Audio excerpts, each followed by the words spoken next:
मिलना किसी ने बड़े कमाल की बात कही है कि जीवन मिलना भाग्य की बात है, मृत्यु होना समय की बात है और मृत्यु के बाद भी लोगों के दिलों में जीवित रहना कर जितनी स्पीड में चल सकते थे भागे चले आ रहे थे।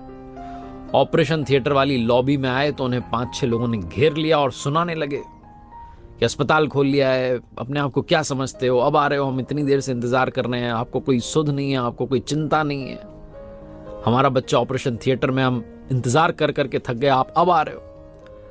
डॉक्टर साहब ने कहा आप मुझे जाने दीजिए, मुझे काम करना है।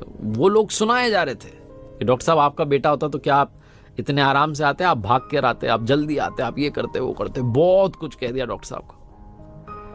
डॉक्टर साहब ने कोई रिएक्ट नहीं किया, वो दौड़े चले गए ऑपरेशन थिएटर में।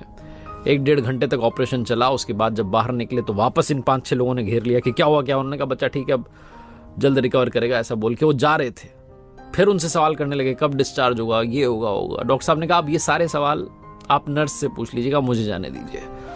और जिस स्पीड से आए थे उससे दोगुनी स्पीड से वो निकल गए। ये जो 5-6 लोग थे उस बच्चे के घर से, माता पिता चाचा मामा, उनको लगने लगा कैसा घमंडी डॉक्टर है, बात तक करने की तमीज नहीं है।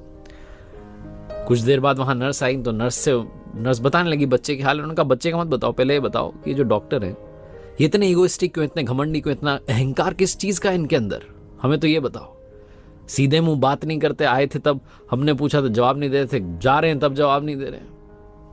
बहुत सारे डॉक्टर्स हैं और ये तो हम मुसीबत में थे इसलिए आपके यहां पर आना पड़ा। नर्स रुआसी हो गई, इमोशनल हो गई, कहने लगी कि आप ऐसा मत कहिए, डॉक्टर साहब बहुत अच्छे हैं, बहुत अच्छे दिल के हैं। आपको शायद पता नहीं, आज सुबह एक रोड एक्सीडेंट में इनके बेटे की डेथ हो गई, लेकिन हमारा फर्ज है इन्हें बताना कि कोई पेशेंट आया ऑपरेशन थिएटर में, तो हमने कॉल किया, अपनी ड्यूटी निभाई। हमें लगा था शायद डॉक्टर साहब मना कर देंगे, उन्होंने बिना देरी के, उन्होंने कहा मैं आ रहा हूं, बिना देरी के वो दौड़े चले आए, ऑपरेशन थिएटर में गए, आपके बच्चे को का ऑपरेशन कर दिया, वो ठीक हो जाएगा, चिंता मत कीजिए। वापस डॉक्टर साहब दौड़ के गए क्योंकि संध्या होने को आई है, शाम होने को आई है और डॉक्टर साहब को अपने बेटे का अंतिम संस्कार करना है। छोटी सी कहानी जिसका सार यह है कि बिना किसी की सिचुएशन समझे हम रिएक्ट कर देते हैं, हम परिस्थिति समझते नहीं है, बस अपनी बात थोप देते हैं और बाद में जब हमें सिचुएशन समझ में आती है तो अंदर ही अंदर गिल्ट महसूस